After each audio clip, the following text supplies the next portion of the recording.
What's up with the YouTube? I'm gonna go ahead and make a part two to the Art of Finesse book. Go ahead and hit that like button, hit that subscribe button, leave a comment if you guys have anything to say, any disagreements, or you all, just have anything to say about it. All right. So there's really like two or three more concepts I want to talk about from the Art of Finesse book. The first one is going to be the concept of isolation, and then emotional blackmail, and then uh, false sacrifice, fear, and guilt, which is all part of emotional blackmail. All right. So the first one is isolation. Isolation concept just talks about when you're trying to finesse somebody, the person that you're trying to finesse, if you remove them from their environment to an environment where they know nothing about, or if you remove them from their comfort zone and you bring them into an environment or your comfort zone where I'm sorry, they may not know anybody, but you may know everybody in that environment. You may know everybody that's your comfort zone. You know the surroundings, you know the environment, you know the people, but they don't know any of the people there. They don't know the surroundings. You know what I'm saying? They're not familiar with that environment. And you remove them from their own environment to where they know people and where they're comfortable at. You bring them into your comfort zone, and that is a way for you to finesse them because, um, being that they don't know anybody, they're not familiar with the environment, or they're not familiar with those surroundings, they're going to be more so dependent on you. And because they're going to be more so dependent on you, they're going to feel like you're the only person that they can trust. And it's actually going to make them feel a little bit more uncomfortable and a little bit more awkward, being that they don't know anybody in that area. They may not be comfortable because they don't know anybody. They don't know anybody in that area, or they don't know those surroundings. They don't know that environment. So you're going to be the only person that they know, which means that they're going to depend on you more. They're going to trust you more, and they're going to feel a little bit more uncomfortable and awkward, which gives you the advantage to go ahead and finesse them into doing what you want them to do. It gives you more of the advantage to be able to manipulate them or persuade them into doing things that you may want them to do because they're dependent on you. They trust you and they already feel awkward and uncomfortable enough, being that they're not in their comfort zone anymore. An example would be like if you brought like a significant other to meet your family and they don't know anybody in your family and you're the only person they know, they're automatically more than likely going to feel a little uncomfortable being there because they don't know anybody there. That's not their comfort zone. That's not, they don't know those surroundings. They don't know that kind of environment. You're the only person that knows all that. You know everybody. They don't know anybody. So they're more so going to be dependent on you. And that is how you can use that is how you can use that to your advantage in order to persuade them to do things for you or manipulate them into doing things for you because, like I said, they are dependent on you. And that is the uh, isolation concept. All right. Removing somebody from their own environment and their comfort zone, bringing them into your comfort zone where you know everybody, they don't know anybody, they're dependent on you. And because they're dependent on you and they trust you, and you can use that to your advantage to manipulate and persuade them into doing the things that you want them to do. All right. The second one is emotional blackmail. This concept really just talks about how um, people tend to use their emotions to make their decisions or to influence their behavior, right? People are very emotional. They don't always use logic and rationale when it comes to making decisions or when it comes to the kind of behavior they have.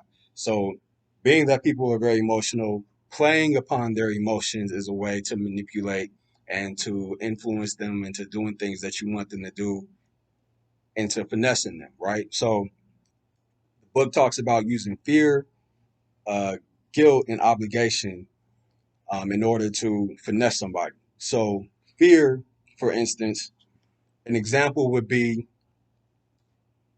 the police, right? Some of the biggest finessers in the game, right? If you ever seen any type of show where the police they capture the suspect, they sit the suspect down, bring him into custody, and they interrogate the suspect. They ask the suspect all kind of questions.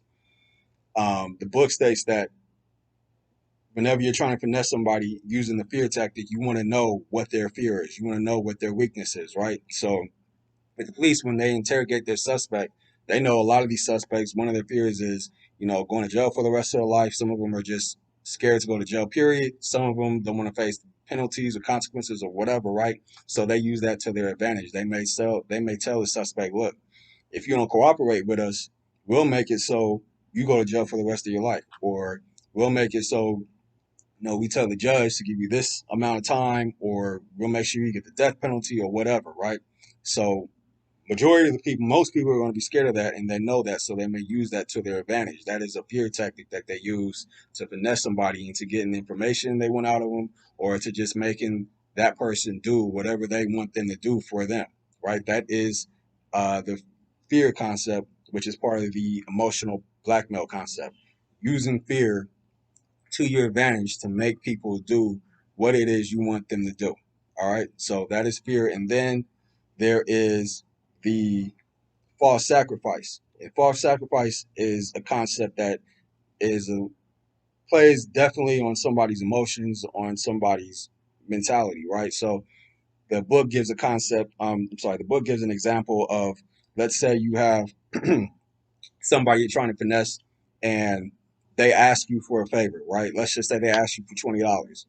So you may have $1,000 in your account, so $20 may not be nothing for you to loan them, right? But using the false sacrifice concept is a way for you to say, you know what, okay, I'll give you this $20, bro, but I'm going through a lot to give you this $20. This is my last $20.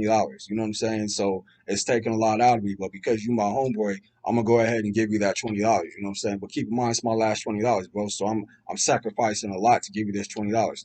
You're making it seem as though that you giving that person that $20 is a bigger sacrifice than what it really is, because it really isn't much of a sacrifice. If you have $1,000 in your account, $20 isn't a big sacrifice to loan that person, but you're not letting that person know it. You're making it seem like that $20 is actually a bigger sacrifice than what it is. And by doing so, it makes that person feel like they owe you, right? It makes that person feel like they're in debt to you because you went out of your way and you gave them your last $20, and it was a bigger sacrifice than what it really was. And that makes them feel like they owe you and that they're in debt to you, right? So that is false sacrifice. And then there's the concept of guilt, which goes hand in hand with the false sacrifice concept, because once you make that person feel like they're in debt to you or they owe you, then you can use that to your advantage to ask them to do something that you want them to do. And if they don't do it, you make them feel guilty by saying, okay, well, I gave you that $20. You know what I'm saying? That was my last $20. Why won't you go ahead and do this for me or do that for me when you know what I'm saying, made the sacrifice and gave you my last $20? Like I said, that person will feel in debt to you. That person will feel like they owe you. And if they don't do so, then you make them feel guilty by bringing up that false sacrifice that you made to them, right? So finding a way to make somebody feel guilty because you may have went out your way or made it seem like you went out your way to do something for them is a way to finesse them into doing what you want them to do by making them feel guilty. You know what I'm saying? Or making it seem like you went out of your way to do something for them so they feel more so in debt. They feel like, they're obligated to do something for you because you went out of your way to do something for them. Once you bring that up, that makes them feel like they're in debt to you. If they don't do it, it makes them feel guilty. And if they feel guilty, they're more likely to go ahead and do what you want them to do for you, right? So um, those are the concepts. That is the guilt. That is the false sacrifice. That's the isolation. These are all ways to, finesse somebody into getting them into doing what you want them to do for you. Like I said, I wouldn't recommend anybody use these concepts because there are definitely severe consequences if you use these concepts, and if they backfire, it could definitely have very severe consequences. But if anything, I do want people to recognize when these tactics are being used on you. I want you to recognize when somebody is using these tactics on you so you know to, how to maneuver accordingly. You feel me? So that's it for today, YouTube. The Art of Finesse book. Like, subscribe, comment, and until the next video, holla at me. You feel me?